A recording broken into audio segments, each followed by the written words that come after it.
Hey, what's going on, everybody? It's Velar TV back at you today with a review talking about Gory Days, this time by Necro. Legendary album, legendary underground rapper slash producer, Brooklyn's own Necro. So this album, Gory Days, his second album after I Need Drugs back in 2000. This came out 1 year later, and he definitely stepped his game up in every aspect, even though his first album was great. I mean, he stepped it up. He smoothed everything out about it. The sample game got better. The lyrics got better. His lyrical imagery is on another level. Production game, sample game. This album honestly has the whole package, and it's pretty consistent too. There's not many lowlights, and there's a lot of highlights on here. And it's called Gory Days for a reason. This is horrorcore. Horrorcore, if you're not familiar, you ever heard that album Relapse by Eminem? That's the genre. So he's talking about all types of gritty, grimy, nasty, grotesque, macabre stuff, dirty stuff, sexual stuff, just trifling stuff. And yeah, he's good at it. That's his lane. That's what he does best. You know, you're not really gonna get anything else from Necro. And I'm sure he knew about Gangsta Nip, the originator of this lane, because he knew about a lot of music, man. He grew up playing metal, rapping, being around all types of different sounds. So that may be why his sample game is so diverse. I mean, everything from violins to like stuff like salt and pepper. And then elements of jazz as well, sometimes here and there. Yeah, I mean, this album is consistently just hardcore. It's nonstop, just grimy, descriptive, punchliney, good flow descriptions of whatever he's talking about. Murder, sex, drugs, being in a psych ward like Bellevue or something.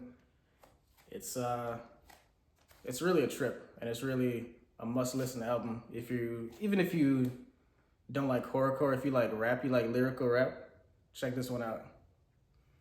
Because this is no joke, it's a classic for a reason. Anybody that knows about it will tell you that. Everything from Dead Body Disposal, that's one of his most famous songs. And funny enough, or just crazy enough, The Murderer, Terry Lynn McClintock, that was one of her favorite songs. I mean, that's how RXXX rated this album is.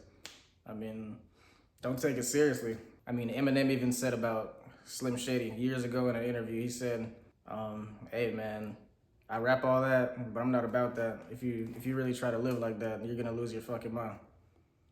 And that's true. That's in a rare interview. I forgot who was even interviewing him. But that shit is true. Don't be like Terry Lynn. So anyways, so yeah, you can come at a lot of angles to praise this album, but there are lowlights to it as well. Some of them, well, yeah, it's gonna be subjective, but this is what I think. On certain tracks, he should have left these two tracks out. All Hotties Eat the Jizz and Light My Fire. I mean, those just don't have the hooks, man. The beats are still good on those, but I'm not digging the hooks, and I'm not digging the lyrics, the way he was trying to tackle this XXX rated topic. I mean, that's honestly not what he's good at, if you ask me. Necro, that was kind of cringe. I mean, when you're talking about sexually explicit stuff on like sprinkled in throughout the whole album on verses, it works. Dedicating 2 whole songs to that just doesn't do it for me. Also, what's funny is I find it really interesting how he says the N-word a few times with an A at the end on this album. Like at least 3 times, 4 times, something like that. Said it on his last record too. And on Underground, one of my favorite Necro songs from, not from this album, the previous one. But yeah, I mean, I'm sure like he grew up all around music, all around rap. So I mean, he's always calling back to the legends.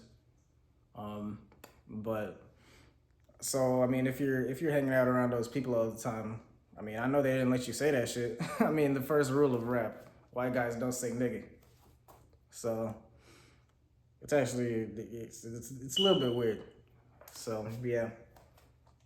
And one more thing. This is subjective, but you know, and I don't even know if it's a con really, but the level of homophobia is high on this. So if you get triggered by that, um, still listen to it because it's fucking fire anyways. But yeah, I mean it is degenerate.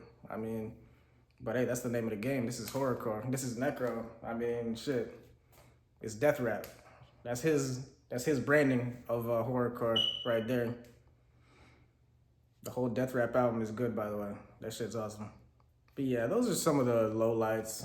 Also, if you listen to this whole album the first time all the way through, you will notice some drums repeating, some similar as drums going on, um, kind of frequently.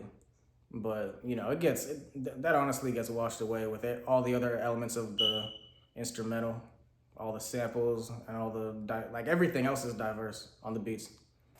Now I love this song on this album called 12 King Pimp Commandments. It's one of the best callbacks or, you know, dedications to Biggie, maybe in rap history, honestly. And nobody ever talks about it, but it's pretty fucking awesome. 12 King Pimp Commandments comes off spitting facts. I mean, some of the commandments are questionable, but I mean, the ones that are true reign true as hell, and they're real as fuck. And the beat is the heaviest, most thumping beat on the whole record. Goes hard as hell. Blast that shit, turn the bass up. That shit goes hard as hell. Now I do love the title track on this record. It's one of the shortest songs on the record. Most of the songs are very comprehensive and not rushed at all. It's got this funky ass horn going off the entire time, and it kind of just, I don't know. It's like really the essence of the album in a way. I mean, I can see why he named it the title track, Gory Days. I mean, he's just talking about what Gory Days is about. You know, you could get hurt. You know, life is like a movie. Life is like a horror movie. Anything can happen any fucking second, right? So yeah, it's just about the danger of the gory days, in my opinion. That's what it sounds like when I hear it. Nice ass beat, great use of the sample. It doesn't sound too intrusive or repetitive, and it doesn't get old too quick. It's just a solid ass song, just like most on this album. And there's this song called Dead Body Disposal, one of Necro's most infamous tracks, where he goes into detail about what to do after you froze a kill. Basically, you know, just, okay, somebody died at your hand, try to take these steps so that you don't get caught and shit. It's the beat is crazy. I love the samples in the beginning and end. It's a well-structured song.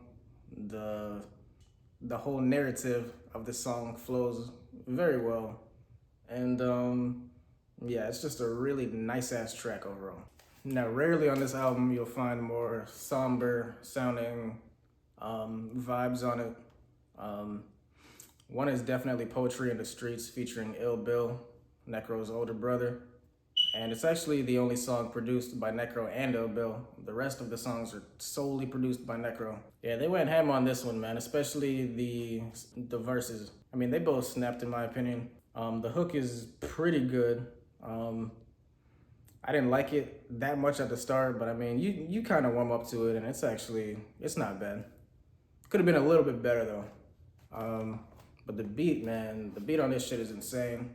And yo, I don't know if it's like a harp or a violin or something like that, but that mixed with the crazy ass drums and then the extremely good piano sample just makes for one of the top instrumentals of all time, in my opinion. That shit is no doubt insane. But yo, there's really one song on the album where the beat just gets slaughtered by people. Everybody snaps. There are features on it. It's almost like a posse cut type deal. It's like a crazy cipher, and that's Circle of Tyrants, no doubt. This is a song where he decided to bring other horrorcore rappers on, you know, other grimy rappers that talk about that dark shit. You know, Gore-Tex, Ill Bill, Captain Carnage, and Mr. Hyde, who for a while, Mr. Hyde sounds a lot like Immortal Technique to me. I don't know if it's just me or like, yeah. I had to actually look it up and make sure it was a different fucking person. But yeah, they all snap, they go crazy. Necro's verse, I definitely like it. His verse is slick. And everybody brought their own type of energy. That's what I like, you know. Mr. Hyde goes in, Ill Bill goes crazy. Captain Carnage, his verse definitely grew on me. Gore-Tex does his thing. I mean, the instrumental is totally insane. Probably my second favorite instrumental on this record behind Poetry in the Streets. And yeah, I mean, they definitely beat the beat up, no doubt. It's just crazy. You want to hear everybody just go ham on a track over a crazy ass beat, this'll do it. No playing around, nothing. This is the hardcore. This whole album is the hardcore. And that's what I like. This particular track, I give it 100 out of 100. So if you can't tell by now, this album is no joke whatsoever. I definitely had a lot of positive to say about it. Way more than the negative. I mean, the production is top notch, top level shit. You can tell Necro was producing in the 90s too. I mean, this came out in 01 and just a year after his debut. I mean, he was definitely producing for at least 5 years before this with how good he did on this and rapping for a while too. So yeah, it's no joke. This album is the shit. Ever since I first discovered it, my mind was blown away, and I was just like, wow, my mind is it's really open to a whole new type of music, to a whole new corner of rap. Because this is the second horrorcore album that I listened to, after Relapse, of course. But, you know, I discovered this, and, you know, it was like a key, you know, just a little door in my brain, you know. This was like the key for it, or something like that, you know. Listen to this whole thing. Let me know what you think. Do you already know about it? What do you think about it? Am I tripping? You know, just whatever you think, and we could have a discussion about it. Let me know. But yeah, man, this particular album, I give it a 9. I mean, you gotta give it its flowers. It's a fucking classic. There ain't even that much more to say. It's just fucking gully. This shit is gully, man. But yeah, overall, man, it's a consistent album. You know, the beats are all fucking nice. They all are. Even if some of the lyrics are just questionable here and there with next level misogyny, next level homophobia and shit. Despite that, the lyrics are consistently good and the beats are consistently good. Some of the hooks are a little bit shaky, but the verses always deliver for me. He's top notch when it comes to imagery, and his flow is nice, and he has punchlines too. So yeah, I enjoy his references that he be saying too. Anyways, guys, I appreciate you guys for watching. Sorry for the long ass wait, but hey, it's been Vel, and salute. Y'all have a good one.